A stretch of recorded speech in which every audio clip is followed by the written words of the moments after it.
Do you ever feel like the world is just throwing way too much information at you? Too many articles, too many books, all these conflicting ideas. You're not alone.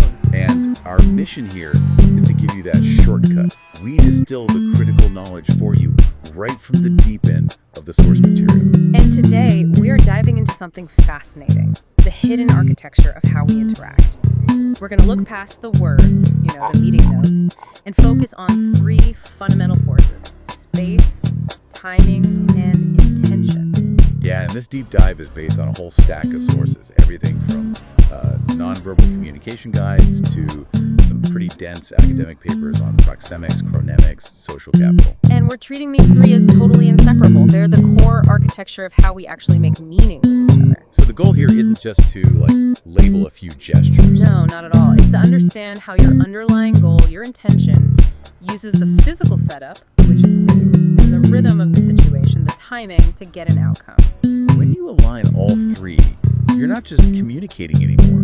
You're basically dictating the flow. You are. Okay, let's unpack this. So we have to start by framing this core trio, right? Because our sources are really clear on this. These aren't just, three things on a list. They're deeply connected. Absolutely. You've all heard of proxemics, which is basically the study of how we use space. Right. Space, or proxemics, gives you the physical context. It's the distance between people, how a room is arranged, the boundaries of your personal territory. It's the stage. The static stage, I like that. And then you have timing, which the academics call chronemics. And this isn't just about being on time for a meeting. No, it's much deeper. It's about how we perceive time, how long we're comfortable with silence, the whole rhythm and pace of an exchange. It's the beat of the interaction. So you have the stage and the beat. Exactly. But here's the kicker. Space and timing are just the context. Intention is the director. The director. It's your underlying goal, your motivation, whether it's conscious or not. It's what directs how you use that space and that timing. Think of a conductor.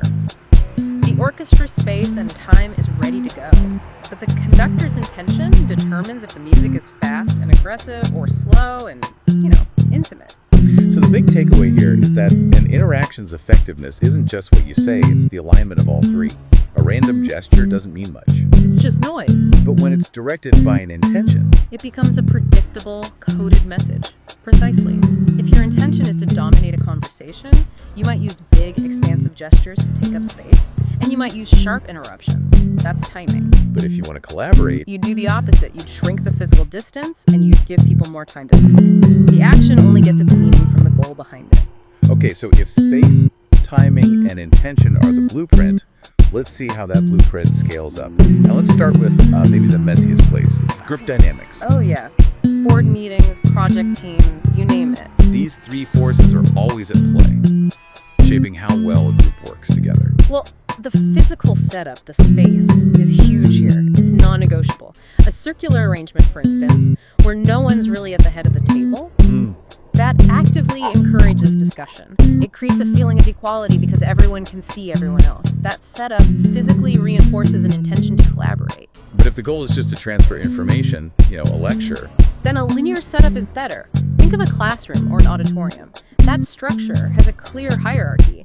It's designed for a one-way flow of information. Okay, but hold on. If that linear setup is better for control, doesn't that just kill collaboration no matter what you say your intention is? You can say, we're all a team, but if the boss is sitting at the head of a giant table... That's it. You've just hit on the core conflict. The space is signaling command. Yes. If the space, that linear setup, conflicts with the stated intention to collaborate, the group will almost always default to what the space is telling them. The environment wins. And that's before we even get to timing. Which, in a group, is all about strategic pacing. Knowing when to switch gears. Exactly. The most effective groups are masters of this. They know the right time to have a messy, wide-open brainstorming session, and they know the exact moment to lock it down and make a decision. It's a rhythm. It is. And groups also evolve over time, The timing of an intervention like dropping some critical feedback halfway through a project that can completely change the outcome, it can shape the team's mood for good. This feels like it connects directly to intention in groups. And our sources brought up this idea, the Johari window. Yeah, the Johari window is a great model for this. The group's climate is shaped by both collective and individual intentions. If everyone, especially leaders, has an explicit intention to be open and to share knowledge, It builds trust. it builds trust. And here's the key thing. It expands what the model calls the open area. That's the space of shared knowledge in the group. And that's where a group is at its most transparent and innovative.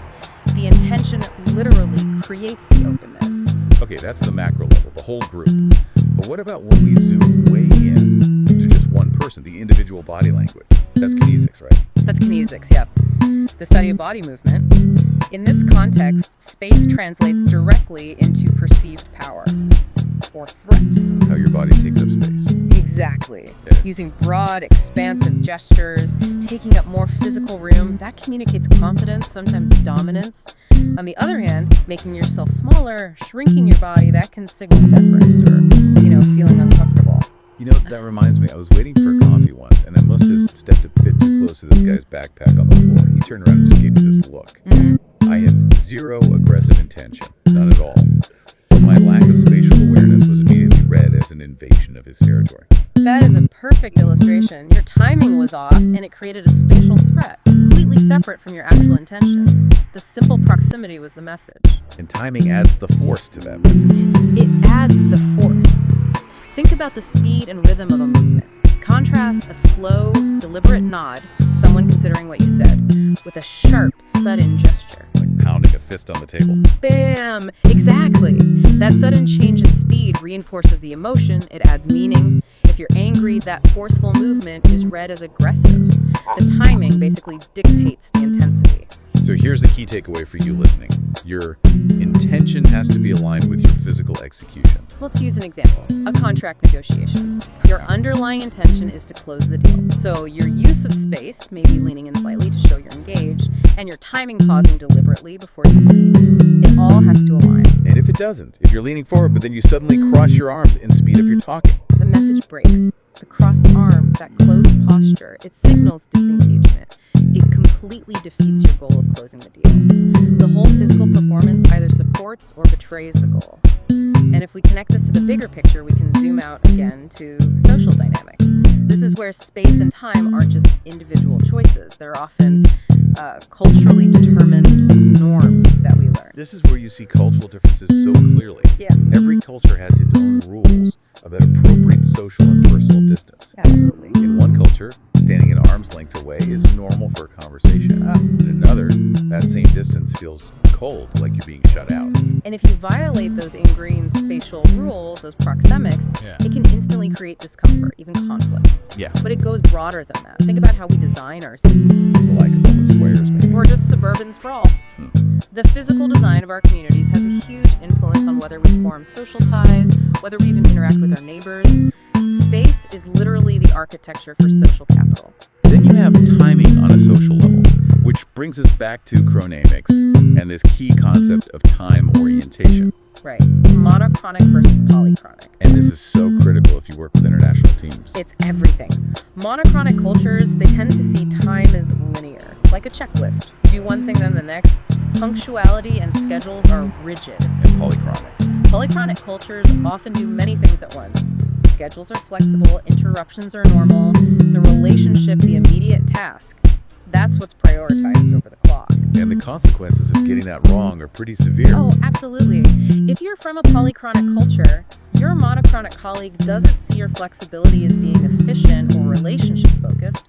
They see it as deep disrespect, as you being unreliable. Wow. It's a devastating misalignment on a social scale. So understanding and adapting to these different time orientations is just crucial for social cohesion. And at the end of the day, the intentions of everyone in that society shape the shared values. Exactly. If a culture's collective intention is to prioritize efficiency, then punctuality becomes a core value that reinforces monochronic time. The culture is really just the sum of all the successful intentions that aligned with the accepted uses of space and time. So what does all of this mean for you listening right now? We've looked at the parts, but the real power here is in the interdynamics, how these three things create this constant self-reinforcing feedback loop. It's a closed system of influence, and it's running under the surface of every single interaction you have. It starts with intention driving your execution. Your goal. You decide on it, and then you manipulate space and timing to try and achieve it. A leader who wants to build camaraderie will consciously plan social time, that's timing, and sit shoulder to shoulder with their team, that's space. And that execution, the physical distance, the rhythm, it's all perceived by the other person. It influences how they feel and how they react. And then the loop closes. That reaction from them shapes the whole dynamic, and it cycles back to inform your next intention.